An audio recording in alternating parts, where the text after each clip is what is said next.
Прошлый археологический сезон оказался богат на древние находки. Сегодня обнаруженные экспонаты представили сотрудники Хакасского краеведческого музея.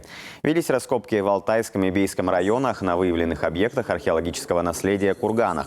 Каждый представлял собой несколько могильников, формировавшихся в разные временные периоды. То есть фактически в одном месте можно изучать закономерности и условия развития человечества, проживавшего на Хакасской земле. Особое внимание тагарской культуре, датируемой X-III веками до нашей эры. Это период бронзы и железа. Все выявленные в ходе раскопок артефакты будут включены в музейный фонд России. Это глиняная бытовая утварь, бронзовые орудия труда, сувениры и уникальные украшения.